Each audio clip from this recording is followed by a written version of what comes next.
relatos mágicos y bautizos de medianoche. Bienvenidos y bienvenidas a un nuevo podcast de relatos mágicos y bautizos de medianoche del Instituto Arcano Paracelso. En el podcast del día de hoy nos corresponde nuestra sección Enigmas por resolver, donde hablaremos acerca de los estigmas y hematografías. La historia de la Iglesia está repleta de casos considerados milagrosos acerca de llagas sangrantes que reproducen las heridas de la pasión de Cristo en algunos fieles devotísimos. También han aparecido estigmas en personas no creyentes, pero estos han adquirido menos trascendencia. Igualmente, son incontables los casos de imágenes que sangran en fechas de señalada significación en el culto.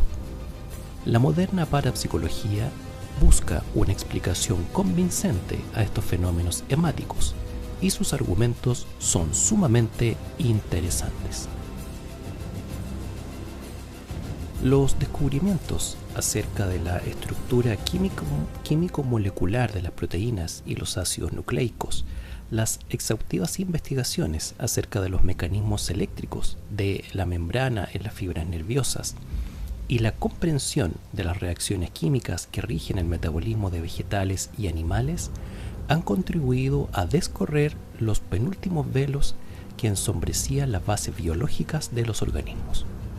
Hoy, cualquier científico serio se sonríe cuando se le menciona las teorías vitalistas que tantos quebraderos de cabeza suscitaron entre los investigadores de antaño. Conceptos como alma y bioenergía son desterrados hoy del lenguaje de la universidad e ignoramos si algún día volverán a ser exhumados con esas mismas o distintas etiquetas. Pero el área del conocimiento biológico aún está repleta de abundantes enigmas y lagunas. El misterio de la vida ha podido clarificarse en alto grado desde el momento en que se descubre el comportamiento de las moléculas polinucleótidas en el seno de la célula, pero muchos otros misterios funcionales de los tejidos biológicos esperan aún ser desentrañados. La parapsicología se ha detenido a estudiar una extensa gama de hechos enigmáticos vinculados quizás a la mente del hombre, como son la telepatía, la clarividencia y la precognición. Se les ha denominado fenómenos psíquicos o psi-gamma, presumiendo que interviene algún factor independiente de las energías y procesos de transferencia informativa conocidos hoy por la ciencia. En otro grupo clasificado como parafísica o fenómenos psi-kappa, se han incluido sucesos postulados por múltiples testigos, en los cuales el mundo físico o inerte se veía alterado por extrañas fuerzas capaces de provocar efectos mecánicos, moleculares, acústicos, ópticos y eléctricos. Fuerzas también vinculadas aparentemente a la personalidad humana. Movimientos de muebles y objetos sin contacto, golpes y sinfonías escuchadas en ciertas sesiones, fantasmogénesis y producción de una sustancia luminosa y etérea segregada por mujeres en la oscuridad, conocidas como ectoplasma, se asociaron al marco de la parafísica. Pero restan muchos otros efectos y fenómenos vinculados de alguna u otra forma a los tejidos animales y vegetales. Alteraciones inexplicables de los seres orgánicos y de su metabolismo, procesos inescrutables del cerebro humano. Unos indígenas caminan sobre brasas ardientes. Un yogi permanece encerrado días y días en el interior de una urna de cristal. De una talla que representa a Cristo manan gotas de sangre. En todos estos casos, el comportamiento de una estructura biológica, la piel, unas vísceras, un trozo de madera, presenta un comportamiento que parece contradecir las leyes conocidas de la bioquímica. ¿Se alejan realmente de las leyes o es que los actuales modelos matemático-biológicos no satisfacen plenamente la rica y compleja realidad del biocosmos? Hemos creído que tales fenómenos raros y de origen confuso poseen entidad suficientemente importante como para separarlos de la vieja clasificación como parafísicos. en que otros autores los habían integrado. Definiremos, por tanto, como parabiológicos a todos aquellos asuntos hechos en los que tejidos vegetales o animales experimentan cambios o son fuentes de efecto cuya explicación no es contemplada por las modernas teorías biológicas, parapsicopatológicas, fisiológicas y físico-químicas. Un hombre de ciencia se resistirá en buena lógica a recoger ciertas versiones cuyos hechos no pueden ser repetibles para ser analizados con genuino rigor. De hecho, algunos testimonios no cuentan más que con la honorable palabra de las personas que contemplaron el prodigio. Pero, en cambio, otros muchos casos se han podido estudiar a placer por cuantos investigadores han querido acceder a ellos. Los estigmas dermográficos, los caminantes piróbatas, las sorprendentes facultades de ciertos animales, la capacidad de ciertos sujetos para realizar lectura con la yema de los dedos, no implicaban un efecto espontáneo o único en el tiempo, sino que se repitieron con la frecuencia suficiente para que eminentes científicos quedasen perplejos y permitiesen un análisis a fondo de la sintomatología manifestada en el curso del fenómeno. Existen personas que se irritan cuando un hombre de ciencia clarifica la etiología de algún hecho hasta entonces tenido como milagro por el vulgo, olvidando que múltiples efectos que hoy son familiares a millones de personas a través de las diversas aplicaciones tecnológicas, como pueden ser la televisión, los efectos terapéuticos de la quinina, la hipnosis, hubieran sido atribuidos, o lo fueron realmente en algún caso, a Satán u otras fuerzas ocultas. El ser humano tiene una gran fe acerca de que muchos hechos que aún hoy catalogamos con la etiqueta de parabiológicos serán interpretados correctamente por una biología más abierta y más profundamente estructurada, y tan pronto la ciencia sea capaz de elaborar modelos aún más complejos que reflejen el comportamiento de las estructuras bioquímicas altamente organizadas. A lo largo de la historia de la humanidad, con respecto a los estigmas, hemos conocido y son famosos personajes como Teresa Neumann y sobre todo el Padre Pío. Respecto a esto, toda esta causística, es decir, todo el fenómeno que está arraigado en lo que conocemos con los estigmas, muchas veces se han de cargar a la cuenta psicopatológica del sadomasoquismo. Cualquier fenómeno real puede ser simulado, pero la estigmatización y la dermatografía, así como la hematografía, tienen una entidad real constatada incluso por la ciencia oficial, que, por otra parte, tan remisa se encuentra a reconocer la realidad de otros fenómenos parapsicológicos. En general, con toda la causística, la sintomatología y las causas de los estigmas, vemos que estas lesiones sobre los tejidos blandos periféricos presentan múltiples formas. Pueden tratarse de simples enrojecimientos epidérmicos, conocidos como eritemas, excrecencias de la conjuntiva tisular, llagas abiertas que exudan sangre o un líquido ceroso, y si se presenta infección aparecen con aspecto purulento, granulaciones, cicatrices, etc. Básicamente, los estigmas consisten en que en ciertas personas, sean creyentes en alguna fe o no lo sean, aparecen las mismas heridas que Jesús sufrió en la cruz, es decir, heridas y llagas abiertas en las palmas de ambas manos, heridas o cortes en un costado del cuerpo a la altura del abdomen, o también heridas o marcas que aparecen en la frente de estas personas. Por lo general, los estigmas aparecen muchas veces en tiempos donde se acerca lo que conocemos como generalmente la Semana Santa. Esos días que según el Nuevo Testamento nos relatan la pasión de Cristo, ¿cierto? En ese sentido, los estigmas están remitidos específicamente o asociados a algún tipo de relación con respecto a personas que, por un intenso fervor religioso, pueden experimentar estas heridas sufridas por Jesús, o también pueden ser experimentadas por personas con ningún tipo de creencia relativa a lo que estamos conversando. Mucho más interesante es el fenómeno denominado dermografía, es decir, dibujos y grafismos trazados en la piel. En el sujeto afectado aparecen eritemas, equimosis, flictenas, es decir, ampollas parecidas a las generadas por una quemadura, que perfilan sobre la epidermis y pudieran aparecer figuras geométricas, letras y hasta palabras perfectamente legibles. En los casos de presunto endemonamiento, la víctima puede experimentar reacciones cuyo estudio entra de pleno en la parapsicología: levitaciones, proyecciones de objetos, combustiones espontáneas, pero quizás ninguna tan espectacular como las estigmaciones dermográficas. Por otra parte, no menos extraño son los hematogramas. A veces se produce una diapedesis cutánea, es decir, el paso a través de los vasos sanguíneos capilares de leucocitos y hematíes. Aparecen así gotas de sangre, es decir, sudor hemático, en la piel, que en ocasiones forman auténticos dibujos y escritos.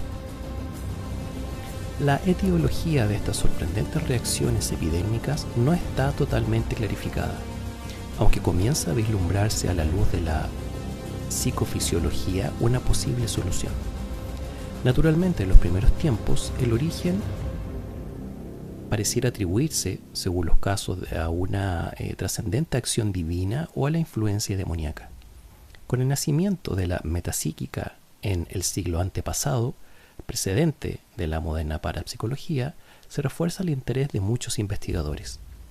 No faltan los casos de estudio, aparte de que pronto se comprueba que es posible activar tales lesiones en régimen de laboratorio y en individuos con personalidad esteroide.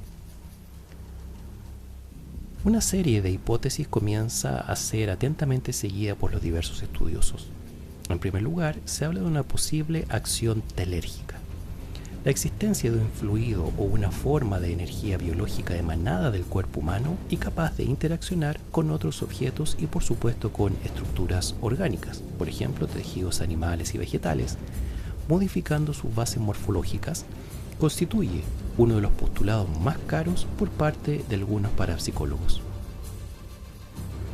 La telergia o energía bioplásmica dirigida por ciertos núcleos cerebrales actuaría como una especie de rayo láser, interfiriendo en el normal crecimiento de las células de los tejidos, provocando unas veces la momificación, otras el cicatrizado de heridas y otras la destrucción de la estructura celular con la subsiguiente provocación de lesiones, rotura de vasos sanguíneos, etc. Los hombres de ciencia han llevado su investigación a otro terreno. Ya Giordano Bruno, un famoso pensador italiano quemado como hereje por influencia de la Iglesia Católica, sospechó en 1595 que ciertos procesos psicológicos pudieran ser responsables de la aparición de llagas. El doctor Duprel observa estigmas en el cuerpo de fanáticos musulmanes. Los yogis y los fakires también son capaces de provocar lesiones y sobre todo llama la atención un aspecto muy singular acerca de la localización de las llagas en las manos.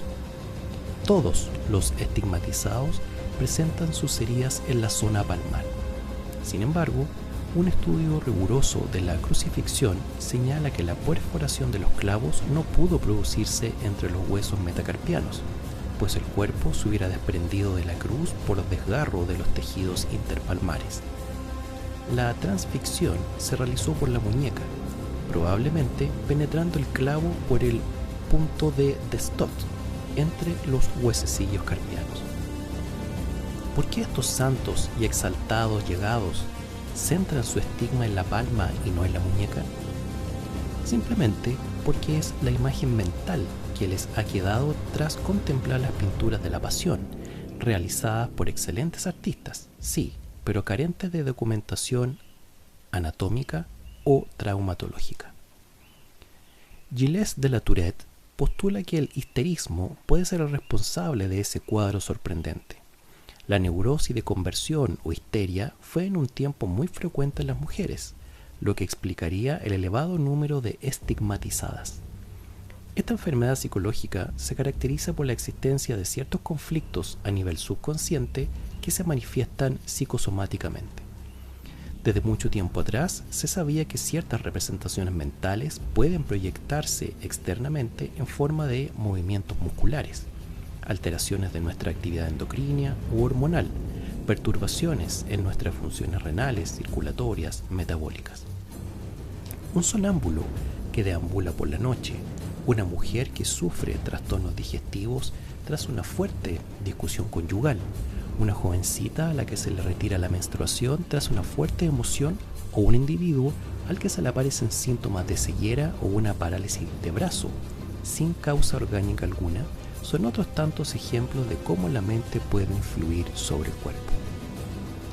La fisiología psicosomática ha puesto de manifiesto que ciertas vías nerviosas pueden afectar en una zona definida la red capilar que riega con su sangre los tejidos orgánicos, es decir, la acción vasodilatadora o vasoconstrictora de una sección de la red vascular, arteriolas o venas por las que circula nuestra sangre. Si la vasodilatación es grande, los vasos se rompen, fluye la sangre por los espacios intersticiales y esto aparece como una mancha rojiza o eritema bajo la epidermis. Si se produce una constricción, la sangre no fluye, no habrá riesgo hemático. Las células del área desprovista del oxígeno que le brinda los hematíes mueren y puede provocarse una llaga. Resulta maravilloso que nuestro cerebro, a través del sistema neurovegetativo, llegue a controlar tan específicamente una zona del costado o un punto de la palma de la mano. El sujeto, presa de una fortísima sugestión, regula intensamente el riego sanguíneo y el metabolismo de esas zonas. Es posible que tales impulsos neuronales partan del sistema pímbico cerebral, base de nuestra vida emocional. La dermografía no aparecía solamente en los cuadros de histeria, sino en sujetos que alcanzan determinados niveles sofrónicos o ciertos estados afectivos. Han sido detectados estigmas en soldados que se creyeron erróneamente heridos por una bala, personas obsesionadas en mutilarse para evadir el servicio militar y en sujetos que durante un episodio onírico dramatizaron escenas que afectaban a la propia integridad corporal, como en el caso de un muchacho búlgaro que tras soñar que había sido herido con un sable en un torneo de esgrima y a las pocas horas de haber despertado vio con horror cómo se le desarrollaba una profunda llaga abdominal. La lesión cicatrizó días después, pero el episodio onírico nocturno volvió a repetirse, seguido de estigmas en otras áreas del tórax que la fantasía del sueño había señalado en el curso de imaginarias luchas o torneos. La hagiografía está llena de curiosos casos vinculados al extraño comportamiento de la sangre. Este precioso licor, que constituye el tejido líquido más valioso de nuestro cuerpo, posee fuertes connotaciones simbólicas. El rojo se relaciona intensamente con nuestras emociones. Es imagen del odio y a la vez del amor. Simboliza el martirio y excita fuertemente nuestro campo sensorial óptico. Pocas cosas se ignoran hoy sobre la composición bioquímica de la sangre y el comportamiento físico tanto del plasma como de los múltiples tipos celulares en suspensión. Por ello, resultan tanto más sorprendentes algunos de los efectos parabiológicos registrados, cuyo protagonista es precisamente este valioso líquido. Los relatos sobre sudores y lágrimas de sangre no son simplemente legendarios. Algunos han sido estudiados concienzudamente por especialistas en el campo de la medicina. Mucho más difícil resultará ofrecer una interpretación racionalista a los múltiples relatos referentes a imágenes de madera, huesos reliquia, hostias consagradas, etc., de los cuales se dice que han sangrado ante múltiples testigos. Tunod, un historiador de la Iglesia, habla de un hueso de San Esteban, de cual comenzaron a desprenderse esquirlas y a continuación manos sangre, ante 9 estupefactos obispos que testificaron el milagro. Naturalmente, es difícil segregar cuánto haya de legendario o de real en estas tradiciones piadosas. Conocido es el exaltado fanatismo de muchos católicos que restan credibilidad a tantas versiones supuestamente taumatúrgicas. Algunos parapsicólogos tratan de explicar estos y otros fenómenos parecidos a través de la teoría de la hiloclastia. Sangre y lágrimas sobre imágenes u hostias no serían otra cosa que simples aportes. En metapsíquica se denominó así a un tipo de supuestos fenómenos mediúmnicos, por el curso de los cuales un objeto o fragmento de sustancia es trasladado de un punto a otro situado a gran distancia. La materialización o desmaterialización de objetos ha sido motivo de muchas polémicas y tantas veces como investigadores serios han tratado de reproducirla con severos métodos de control, han fracasado. Richet y otros metapsíquicos la han defendido con fervor. Incluso un parapsicólogo tan escéptico como González Quevedo sigue sosteniendo su idoneidad. Resulta difícil explicarse cómo las moléculas de un cuerpo pueden separarse, viajar unas docenas o cientos de metros y volver a integrarse con la misma estructura que tenían anteriormente. Otros, recordando la experiencia del medium Slade, hablan de un paso de la materia a través de otro marco dimensional. El viaje a través de una cuarta dimensión siempre ha sido un tema favorito de novelistas de ciencia ficción y de prospectores del futuro. Leyes misteriosas provocarían en algunos casos ciertas transferencias de materia de un lugar a otro. Una reacción emotiva muy intensa, como puede ser un acto de fe profundo, liberaría las corrientes energéticas o telérgicas capaces de trasladar las moléculas de la sangre a través de un túnel en el espacio de n dimensiones. Los especialistas en bioquímica y bacteriología, más pragmáticos y menos imaginativos, ofrecen otras interpretaciones. Ellos han localizado en algunas hostias, entre comillas, milagrosas, un microorganismo que presenta en sus colonias más densas una coloración púrpura. Pero los sorprendentes casos asociados a la sangre no terminan aquí. Han sido objeto de estudio ciertos fenómenos de licuefacción en masas de sangre ya desecada. Todo el mundo sabe que este líquido complejo es fácilmente coagulable. Dentro del plasma existe una proteína llamada fibrinógeno que puede convertirse en una sustancia insoluble, la fibrina. En presencia de otro compuesto, la trombina, la sangre se convierte en un coágulo que con el tiempo se deseca. Cuando pasan los años, la deshidratación es casi total, las células sanguíneas degeneran. La misma hemoglobina que colorea el rojo de los hematíes rompe su estructura. Los residuos constituyen un pálido esqueleto, lo que fue un día un licor carmín vivo y fresco. Este ha sido el podcast del día de hoy de Relatos Mágicos y Bautizos de Medianoche del Instituto Arcano Paracelso. Nos vemos en un siguiente podcast. Relatos mágicos y bautizos de medianoche.